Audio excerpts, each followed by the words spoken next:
주시는 말씀은 욥기 24장 10절 말씀입니다. 제가 말씀을 읽겠습니다. 나의 가는 길을 오직 그가 아시나니 그가 나를 단련하신 후에는 내가 정금같이 나아오리라. 아멘. 오늘은 욥기 23장 10절 말씀을 본문으로 회복이라는 제목으로 함께 말씀의 은혜를 나누고자 합니다. 우리 삶에 하나님께 주시는 회복이 일어나기를 주님의 이름으로 소망합니다. 우리의 깨어지고 무너진 가슴에 하나님께서 새 은혜를 부어주시어 새 살과 같이 돋아나는 귀한 역사가 일어날 수 있기를 주님의 이름으로 소망합니다. 우리의 예배, 우리의 가정 무엇 하나 무너지고 깨어진 부분이 있다면 하나님의 은혜로 되살아나며 회복되는 은혜가 여러분들 가정과 예배와 영혼에 선포되어지며 또한 일어날 수 있게 되기를 주님의 이름으로 소망합니다. 회복이 우리가 가지고 있는 소망이라면 우리는 늘 항상 어떻게 하면 회복이 일어날 수 있을까? 거기에 대해서 많이 고민합니다. 회복이 일어나려면 나의 연약한 부분이 연단되어지고 훈련되어지며 강해져야 됩니다. 디모데전서 4장 7절은 우리에게 이렇게 증거합니다. 망령되고 허탄된 신화를 버리고 오직 경건에 이르기를 연습하라. 우리가 가지고 있는 연약함은 우리가 예배와 기도를 통해 받은 은혜를 다 쏟아내 버리게 만듭니다. 은혜에 대한 의심을 가져옵니다. 결단해도 은혜 받아도 나는 또 넘어질 거라는 회의와 의심을 내 마음에 심어줍니다. 그래서 은혜를 사모하고 다시 기도드리지 못하도록 우리를 이끕니다. 그래서 우리의 일어난 연약함들, 받은 은혜, 받은 하나님의 사랑과 감사를 끊어버리는 이 연약함을 우리는 연단하고 훈련하여 강함으로 바꿔야 합니다. 갈라디아서 5장 17절은 이렇게 증거합니다. 육체의 소욕은 성령을 거스르고 성령은 육체를 거스르나니 이 둘이 서로 대적하므로 너희가 원하는 것을 하지 못하게 하려 함이니라. 이 육체, 바울은 항상 이 육체를 말하면서 이것을 꺾어버리고 성령을 받으라, 새 사람을 입으라 라고 우리에게 항상 권유합니다. 이것이 바로 우리가 넘어서야 될, 회복을 위하여서 넘어서야 될 육체의 연약함들이 있습니다. 받은 은혜로 살아가지 못하는 여러분들의 연약함은 무엇입니까? 우리가 회복하려면 이 회복을 방해하는 연약함을 훈련하고 끊임없이 연단하여서 강해져야 될 줄을 믿습니다. 그래서 우리 모든 회복이 필요한 부분에 하나님께 주시는 회복이 일어나며 받은 은혜가 머물고 받은 은혜를 통하여서 하나님께 주시는 사랑 가운데서 우리의 깨어지고 무너진 모든 부분들이 회복되기를 주님의 이름으로 소망합니다. 첫 번째는 가장 편안한 곳이 회복되어야 합니다. 가장 편안한 곳에서부터 우리의 회복이 일어나야 합니다.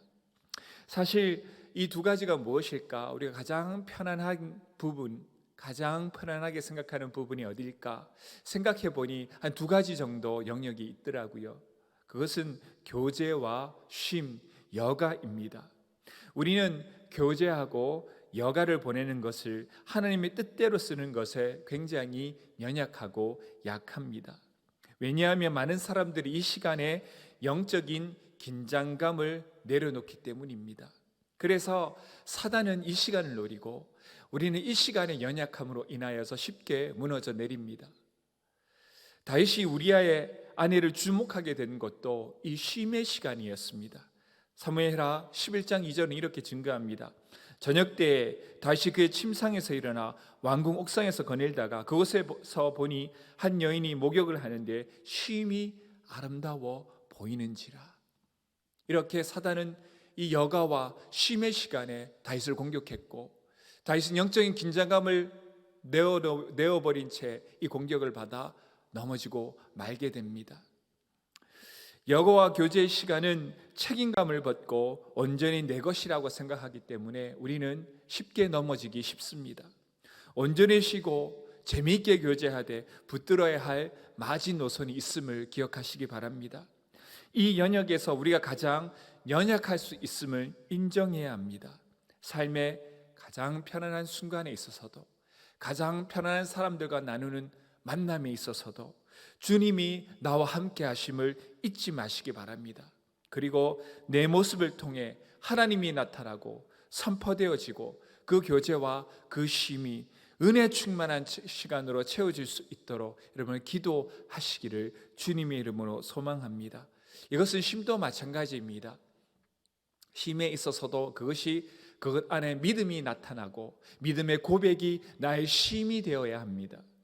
온전한 쉼은 하나님을 향한 신뢰에서 옵니다. 내가 쉬는 순간에도 하나님이 여전히 나를 위하여 일하고 계심을 잊지 마시기 바랍니다. 그래서 우리는 최선을 다하되 하나님, 저는 여기까지입니다. 나머지 부분 하나님 앞에 맡겨드립니다. 그리고 우리는 온전한 쉼을 얻을 수 있는 것입니다. 내 삶을 소진시키고 욕망의 갈증을 증폭시키는 쉼이 아닌 하나님 안에서 참된 쉼을 누리시기 바랍니다. 쉼은 쾌락이 아닙니다. 쉼은 하나님의 은혜 안에서 온전히 하나님께 나머지 부분들을 믿고 맡겨드림으로 그 시간에 온전히 하나님의 은혜 가운데서 쉬는 것입니다. 이러한 쉼을 갖는 것은 내가 하나님을 일상 안에서 누리고 일상 안에서 하나님께 감사하는 삶이 회복되는 것입니다. 일상적에서부터 우리의 여가와 우리의 교제 안에서부터 하나님의 뜻을 나타내는 삶의 전환을 이뤄나가시기를 주님의 이름으로 소망합니다. 이 부분에서 사단은 우리를 끊임없이 노린다는 것을 기억하시고 교제, 누구를 만나던 어떠한 쉼을 갖던 그것에 주님과 내가 동행한다는 것, 그것 안에서도 하나님의 이름은 높아져야 되고 하나님의 은혜로 나는 채워져야 되며 하나님 만나는 그 모든 만남 가운데 하나님을 증거하는 그러한 삶의 회복을 이뤄나가시길 바랍니다. 그 회복에서 그 교제와 쉼에서 우리가 연단되어져야지만 받은 은혜가 떠나가지 아니하고 우리 안에 머물러서 우리 안에 자라서 열매 맺는 삶을 살아가게 될 줄을 믿으시길 바랍니다. 두 번째는 하나님을 향한 신뢰를 회복하시기 바랍니다. 종종 내 상황은 이런데 내 상황에 맞지 않는 하나님의 뜻과 하나님의 계획을 선포하는 것을 두려워하거나 또는 그렇게 살아가는 삶을 위선과 가식으로 생각하는 사람이 있습니다. 그러나 하나님은 믿음대로 담대히 선포하기를 원하십니다. 이것을 참 잘한 사람이 있는데요, 그 사람이 바로 모세입니다. 출애굽기 18장 3절 4절은 이렇게 증거합니다. 그의 두 아들을 데리고 왔으니 하나의 이름은 게르솜이라. 이는 모세가 이르기를 내가 이방에서 나그네가 되었다 하며 하나의 이름은 엘리에셀이라. 이는 내 아버지 하나님이 나를 도우사 바로의 칼에서 구원하셨다 함이더라. 아멘. 첫째 아들을 낳은 것이 출애굽기 2장 22절에 기록되어 있습니다. 그때는 모세가 미디안으로 피한 시기고 하나님이 호렙산에서 모세를 만나기 전입니다. 첫째 아들이 모세가 처한 상황에 잘 보여집니다. 바로 이방에서 나그네가 되었다 함이러라. 이렇게 이름을 지으면서 모세는 자기가 처한 상황을 아들의 이름 속에서 녹여냈습니다. 그렇다면 둘째 아들은 언제 낳았을까요? 거기에 대한 내용이 구체적으로 출애굽기서에 언급되지 않습니다. 그러나 그것에 대한 힌트를 발견할 수 있는데요, 출애굽기 4장 20절입니다. 모세가 그의 아내와 아들들을 나귀에 태우고 애굽으로 돌아가는데 모세가 하나님의 지팡이를 손에 잡았더라. 모세의 아들은 2명뿐이고 20절에 아들들이라고 기록된 것으로 보아서 첫째 아들이 태어난 2장 22절과 4장 20절 사이에서 둘째 아들이 태어난 것으로 보입니다. 사실 이 시기는 하나님이 호렙산에서 모세를 만난 후 모세가 바로 앞에 서기 바로 직전입니다. 이 시기에 모세는 그의 아들의 이름을 하나님이 바로의 칼에서 구원하셨다라고 짓습니다. 모세는 무엇 하나 이루어진 것이 없는 상태에서, 무엇 하나 눈에 보이는 것이 없는 상태에서 하나님이 약속을 성취하실 것임을 믿음의 눈으로 바라보고 믿음으로 선언했습니다. 회복은요, 아무런 결과가 나타나지 않은 가운데서 비전과 은혜로 이미 시작됩니다. 변함없는 나의 남편, 아직 변화하지 않는 회복되지 않은 교회를 바라보면서 또한 예배를 모습을 바라보면서 우리는 하나님과 기도하면서 은혜와 비전에서부터 먼저 회복을 선포하며 그곳에서부터 이미 회복은 시작된다는 것 잊지 마시기 바랍니다. 모세는 바로를 만나는 두려움을 갖고 있었습니다. 말을 잘하지 못한다는 걱정이 있었습니다. 그런 가운데 하나님의 뜻이 이루어질 것임을 이미 선언하며 나아갑니다. 이미 그 삶은 하나님과 깊은 교제 가운데 오는 은혜와 깨달음 가운데 회복되었던 것입니다. 은혜와 비전이 없으면 현실 가운데 날카롭게 반응합니다. 하나님의 하시리라는 여유가 없기 때문입니다. 하나님이 하신다는 그 믿음이 없으면 우리는 현실의 반응 앞에서 현실을 바라보면서 날카롭게 반응합니다. 회복은 은혜와 비전에서 시작됩니다. 은혜를 사모하시고 깊은 기도 가운데 비전을 부어달라고 기도하시기 바랍니다. 그리고 정확하게 기도하시기 바랍니다. 은혜와 비전 가운데 받은 응답은 반드시 이루어집니다. 출애굽기 18장 11절은 이렇게 기록합니다. 이제 내가 알았도다. 여호와는 모든 신보다 크심으로 이스라엘에게 교만하게 행하는 그들을 이기셨도다 하고, 하나님은 모든 신보다 크십니다. 교만하게 행하신 그들을 이기셨다 선언하고 있습니다. 그 하나님을 신뢰함으로 믿음이 회복되기를 주님의 이름으로 소망합니다. 여러분들 기억하시기 바랍니다.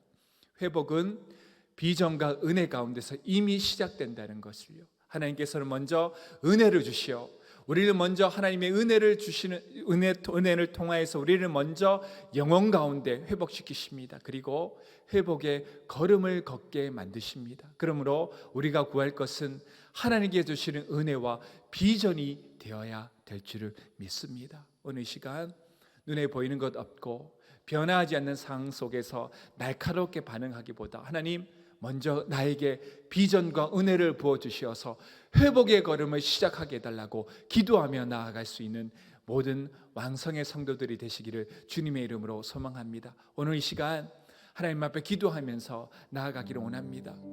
첫 번째 기도할 것은 오늘 받은 말씀을 놓고 기도했으면 좋겠습니다. 여러분들 삶 가운데 회복이 필요한 부분이 어디입니까? 가정에 회복이 필요한 부분들이 있을 것입니다. 예배의 회복을 꿈꾸는 분들이 있을 것입니다. 무너진 영혼의 회복을 꿈꾸는 분들이 있을 것입니다. 회복은요, 하나님의 은혜를 먼저 선포하는 것에서부터 시작됩니다. 은혜를 받는 것에서부터 시작됩니다. 오늘 시간 하나님 회복이 일어나기를 원하는데 먼저 나에게 은혜 충만함 도와주시고 성령 충만함 도와주셔서 회복을 향한 걸음을 시작할 수 있는 비전을 나에게 선언하여 달라고, 나에게 비전을 나에게 허락하여 달라고 오늘 시간 주여 한번 외치고 통성으로 기도드립니다. 주여, 아버지 하나님, 오늘 주님 앞에 기도하기를 원합니다. 우리 삶의 회복이 필요합니다. 아버지 하나님, 나에게 먼저 은혜를 부어주시옵소서. 나의 힘과 나의 능력으로 일어나가는 회복이 아닌 하나님께 주시는 은혜로 모든 회복이 일어나기를 원합니다. 하나님, 비전을 허락하여 주시옵소서. 하나님, 이 가정을 향한 비전을 허락하여 주시고 이 예배를 향한 비전, 한국교회를 향한 비전을 은혜 가운데 나에게 부어주시어서 아직 눈에 보이는 것 없고 이루어진 것 하나도 없는 상황 가운데에서도 하나님께 주시는 은혜와 하나님께 주시는 비전 가운데서 회복을 시작할 수 있는 우리의 인생 걸음 될 수 있도록 주님께서 인도하여 주시옵소서. 오늘 이 시간 우리 받은 말씀을 가지고 기도할 기도 제목이 하나가 더 있습니다. 우리 연약함들이 회복되기를 여러분들 기도해 주시기 바랍니다. 우리의 가장 연약한 부분은요, 교제할 때 또한 쉼을 누릴 때 사단이 우리를 공격합니다. 예배 드릴 때 우리가 은혜 충만하고 성령 충만할 때 우리는 사단이 공격해도 이길 수 있지만 우리의 영적인 긴장감을 다 내려놓을 때 우리는 쉽게 무너져 내릴 수 있습니다. 여러분들의 연약함들이 지켜지고 훈련되고 강해져야지만 받은 은혜를 부여잡고 받은 은혜를 통하여서 우리는 회복할 수 있습니다. 오늘 시간 여러분들의 연약함들을 놓고 기도해 주시기 바랍니다. 영적인 긴장감들을 확 내려놓는 신과 교제의 영역까지 하나님 은혜 충만하여서 받은 은혜가 놓아지지 아니하고 받은 은혜를 통하여서 회복을 일어나게 해달라고 오늘 시간 주여 한번 외치고 통성으로 기도드립니다. 주여, 아버지 하나님, 우리에게 연약함이 있습니다. 은혜를 받았지만, 예배를 통해서 결단하였지만, 삶의 어려움이 찾아왔을 때 무너지고 내려지는 그런 우리의 삶의 연약함이 있습니다. 영적인 긴장감을 내려놓는 시간이 있습니다. 아버지 하나님, 우리의 그런 모든 영역에 있어서 연단되어지기를 원합니다. 회복되어지기를 원합니다. 훈련되어지기를 원합니다. 그리하여서 어떤 상황 가운데서도 받은 은혜를 통하여서 회복을 이루어 나갈 수 있는 우리의 인생 걸음 주님께서 인도하여 주시옵소서. 아버지 하나님, 오늘 시간 가정을 위하여서 기도하시겠습니다. 가정은 쉼이 일어나는 공간이고, 가족 구성원들, 아들, 자녀, 또 남편과 아내 가운데 교제가 일어나는 곳입니다. 사실 그런데 이 가정이 많이 깨어져 있습니다. 왜입니까? 이 가정 안에서 지켜야 될 영적인 긴장감들을 내려놓고 때로는 함부로 얘기하고 상처를 주기 때문에 가정이 쉽게 깨어집니다. 오늘 시간 여러분들 가정을 위해서 기도해 주시기 바랍니다. 가정의 회복을 위해서 기도하시되, 우리가 기억할 것은 오직 은혜로만 가정이 회복될 수 있을 것을, 회복됨을 믿으시고 영적인 긴장감을 늦추지 아니하고 자녀와 남편, 아내의 믿음의 회복을 이뤄나갈 수 있게 해달라고 오늘 시간 주여 한번 외치고 통성으로 기도드립니다. 주여. 아버지 하나님, 많은 가정들이 깨어집니다. 아버지 하나님, 쉼과 교제가 일어나야 될 이 가정, 그러나 우리가 쉽게 사람들을 생각하고 쉽게 영적인 긴장감을 내려놓고 아버지 하나님 살아가기 때문에 우리의 가정들이 쉽게 깨어집니다. 하나님, 이 가정을 세워나올 수 있는 은혜를 우리에게 보여주시옵소서. 비전을 우리에게 보여주시옵소서. 우리 가정 무너지지 아니하도록 굳건하게 믿음의 만석 위에 세워나갈 수 있도록 주님께서 지켜주시고 주님께서 보호하여 주시옵시고 주님께서 축복하여 주시어서 가정이 믿음의 반석이 되게 해주시고 축복의 통로가 될 수 있도록 주님께서 인도하여 주시옵소서. 오늘 시간 교회를 위하여서 기도하시겠습니다. 교회도 회복이 필요합니다. 교회가 회복되어야지만 하나님께서 이 교회를 통해 주신 비전, 선교의 비전, 전도의 비전, 예배의 비전들이 회복되고 이루어질 수 있기 때문입니다. 오늘 시간 우리 예배 회복을 위해서 기도드리시기 바랍니다. 예배의 회복은요, 현장에 오는 것에 있지 않습니다. 물론 그것이 우리가 지금 바라봐야 될 회복의 모습이긴 하지만, 여러분들이 회복되어야 될 것은 여러분들의 예배를 향한 마음입니다. 어느 곳에 있든지 하나님을 참되게 예배하는 예배의 회복이 우리에게 먼저 일어나야 됩니다. 이것은 오직 은혜로만 가능합니다. 오늘 시간 기도하시기 바랍니다. 하나님, 우리 모든 왕성의 성도들 은혜에 충만하여서 어느 곳에 있든지 예배를 사모하고 예배에 집중하고 예배를 통해서 힘을 얻고 힘을 주는 귀한 성도들이 되게 해달라고 이 시간 주여 한번 외치고 통성으로 기도드립니다. 주여. 아버지 하나님, 오늘 시간 예배가 회복되기를 원합니다. 현장 예배가 회복되기를 원합니다. 그러나 무엇보다도 그 현장이 열리기 전 앞선에서 어느 곳에 있든지 하나님을 예배하고 하나님을 찬양하는 정말 중심에서부터 예배 회복이 일어날 수 있도록 주님께서 인도하여 주시옵소서. 오직 은혜로만 우리는 살아갈 수 있습니다. 하나님께서 예배를 통해서 은혜를 부어주시옵시고, 마음이 흔들리고 있는 성도들, 예배를 향한 사랑과 예배를 향한 마음을 잃어버린 성도들의 마음을 회복시켜 주시어서 아버지, 이 은혜로 말미암아 모든 죽어진 예배가 회복되는 귀한 역사가 일어날 수 있도록 주님께서 인도하여 주시옵소서. 우리 나라와 민족을 위한 기도 이 시간 드리도록 하겠습니다. 이 나라 살릴 수 있는 유일한 길은 복음밖에 없습니다. 복음이 선포되어지며 하나님의 은혜가 전해질 때 이 나라와 민족이 회복되어집니다. 왜냐하면 하나님께서 치유하시기 때문입니다. 오늘 시간 나라와 민족이 하나님께 주시는 복음 가운데 회복될 수 있도록 나를 사용해 달라고, 나를 사용해 주셔서 이 나라와 민족과 하나님의 복음을 전함으로 인하여서 오직 이 나라와 민족의 유일한 희망은 하나님의 은혜와 하나님께서 주시는 복음밖에 없다는 것을 믿으면서 이것을 전하고 이것을 선포하는 내가 되게 해달라고 이 시간 주여 한번 외치고 통성으로 기도드립니다. 주여. 아버지 하나님, 오늘 시간 주님 앞에 기도드립니다. 이 나라와 이 민족이 회복되길 원합니다.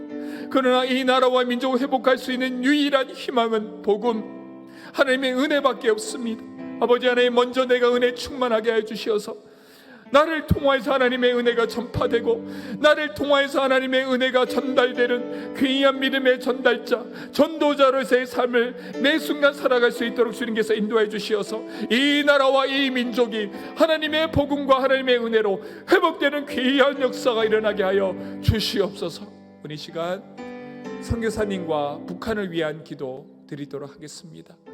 선교사님과 북한, 이것도 회복할 수 있는 유일한 길은 은혜밖에 없습니다. 오직 은혜가 살립니다. 은혜로만 우리는 살아갑니다. 선교사님들 중에 많은 안 좋은 상황으로 인해서 영적으로 탈진한 분들이 있다면 하나님, 엘리야에게 찾아가셨던 그 하나님께서 그들에게도 찾아가 주셔서 그들의 죽어진 영혼, 그들의 마음을 회복시켜 주셔서 다시 선교사로서의 걸음을 회복하게 해달라고 이 시간 주여 한번 외치고 통성으로 기도드리도록 합니다. 주여, 아버지 하나님, 우리 이 시간 선교사님을 위해서 기도합니다. 아버지, 그들의 영혼이 회복되기를 원합니다. 사명을 향한 그들의 걸음이 회복되기를 원합니다. 주여, 그들의 걸음 속에서 항상 주님께서 주시는 은혜와 성령 충만하여서 감당치 못할 시험 없으며 하나님께서 주시는 은혜로 모든 사명 감당해 나가게 해주시옵소서. 북한을 위해서 기도합니다. 아버지, 그 나라와 그 땅에 하나님의 복음이 선포되게 해주시고 오직 은혜로 변화받아서 남북한이 통일되어서 하나님을 예배하는 그 날이 속히 오게 하여 주시옵소서. 아버지, 인도하여 주시옵소서. 하나님, 오늘 시간 하나님 앞에 모여서 기도드렸습니다. 오직 은혜로만 살아가는 것이 우리의 인생일진데 하나님께 은혜를 구하지 아니하고 삶의 성공과 축복만을 구하였습니다. 아버지 하나님, 우리가 은혜 충만하고 성령 충만하여서 회복의 걸음을 시작할 수 있도록 우리를 인도하여 주시옵소서. 우리 삶에 깨어지고 무너진 부분이 있다면 하나님의 은혜를 구하게 하여 주시옵소서. 은혜로만 산다는 이 믿음 가운데서 은혜 충만하고 성령 충만한 우리의 삶이 되게 하여 주시옵소서. 먼저 우리의 약하고 연약한 부분들이 훈련되고 단련되게 하여 주시옵소서. 받은 은혜를 다 아버지는 끊어버리는 이 연약함들이 회복되고 단련되어져서 하나님께 주신 은혜와 하나님께 주시는 사랑과 하나님께 주시는 기쁨으로 이 모든 유혹들과 시험들 가운데 승리하여서 회복의 걸음, 회복을 이뤄나갈 수 있는 우리의 삶이 되게 하여 주시옵소서. 이제는 주 예수 그리스도의 크신 은혜와 아버지 하나님의 극진하신 사랑과 성령의 교통 인도하심이 모든 깨어지고 아픈 성도와 무너진 상 가운데서 은혜로만 회복되고 은혜를 통하여서 회복되기를 원하는 이 자리에 모여서 함께 기도드리는 모든 성도들에게 이제로부터 영원토록 함께 있을지어다. 아멘.